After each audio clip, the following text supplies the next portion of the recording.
सब हम लोग ESI से काटेंगे। ऐसे करके 2-3 हॉस्पिटल में रखते हैं।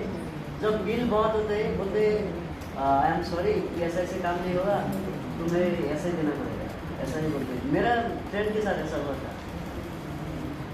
ಪ್ರೈವೇಟ್ ನವರು ಒಳಗೆ ಸೇರಿಸ್ಕೋಬೇಕಾದ್ರೆ ನೀನು ಯೋಚನೆ ಮಾಡಿಬಿಟ್ಟು ಎಲ್ಲ ಮಾಡ್ಕೊಟ್ಬಿಟ್ಟು ನಾವೆಲ್ಲ ಸರಿ ಮಾಡಿಬಿಡ್ತೀವಿ, ನೀನು ಚಿಂತೆ ಮಾಡಬೇಕಾಗಿಲ್ಲ ಅಂತ ಸೇರಿಸ್ಕೊಂಡು 3-4 ದಿನ ಆದಮೇಲೆ ಒಂದು ದೊಡ್ಡ ಬಿಲ್ ಕೊಟ್ಬಿಟ್ಟು ನಾವೇನು ಮಾಡ್ಬಿಟ್ಟಲ್ಲ ಈ ಟ್ರೀಟ್ಮೆಂಟ್ ಎಲ್ಲ ನೀವು ಕೊಡಲೇಬೇಕು, ಮಿಕ್ಕಿದೆಲ್ಲ ನಾವು ನೋಡ್ಕೊಂಡಿದ್ದೀವಿ ಅಂತ ಹೇಳಿ ದುಡ್ಡು ಕೊಡಲೇಬೇಕಾಗುತ್ತೆ। और जो बेंगलोर में ओंगनबाड़ी सेंटर है उसमें बच्चे के लिए न्यूट्रिशन के लिए बहुत कुछ मिलता है, लेकिन माइग्रेंट बच्चे के लिए वो ओंगनबाड़ी और कोई ಇಲ್ಲ ಇಲ್ಲಿ ಬೆಂಗಾಲಿಸಿದಾರು ಯಾವ ಜಾಗದಲ್ಲೂ ಅಂಗನವಾಡಿ ಇಲ್ಲ ಇಲ್ಲ ಅಂಗನವಾಡಿ ಇದ್ರೂ ನಾವು ಇವ್ರನ್ನ ಬೆಂಗಾಲಿಗಳು ಹೇಳ್ತಾ ಇದ್ವಿ, ನೇಪಾಳಿ ಮೈಗ್ರೆಂಟ್ಸ್ ಎಷ್ಟು ಜನ ಇದ್ದಾರೆ ಹೇಳ್ದಂಗೆ ಸಿಟಿ ಕೊಲಾಪ್ಸ್ ಆಗುತ್ತೆ ಅವರೆಲ್ಲ ನಮ್ಗೆ ಕೆಲಸ ಮಾಡಿಲ್ಲ ಅಂದ್ರೆ।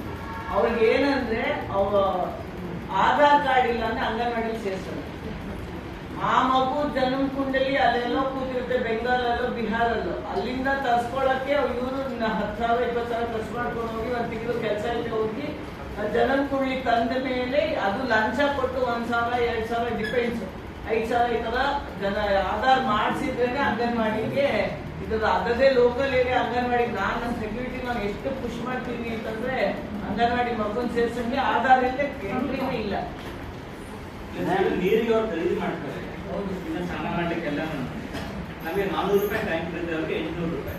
ನಮ್ಮ ಸಮ್ಮರ್ನಲ್ಲಿ ಬೆಂಗಾಲಿ ಏರಿಯಾದಲ್ಲಿ 1,600 ರೂಪಾಯಿ ಟ್ಯಾಂಕ್ ಆಗುತ್ತೆ, ನಮ್ಮಿಂದ 2 ಟ್ಯಾಂಕ್ ಜಾಸ್ತಿ ಕುಡಿಯೋ ನೀರಿದೆ ಅಲ್ಲ ಅದು RO ವಾಟರ್ ಅಲ್ಲ, RO ವಾಟರ್ ತರ್ತಾರೆ ಸೇಲ್ ಮಾಡ್ತಾರೆ ಏರಿಯಾದಲ್ಲಿ, ಪ್ರತಿ ಒಂದಕ್ಕೆ ಅವರು ಜಾಸ್ತಿ ದುಡ್ಡು ಖರ್ಚು ಮಾಡಬೇಕು, ಆದರೆ ಸರ್ವಿಸ್ ಸರಿಯಾಗಿ ಸಿಗಲ್ಲ।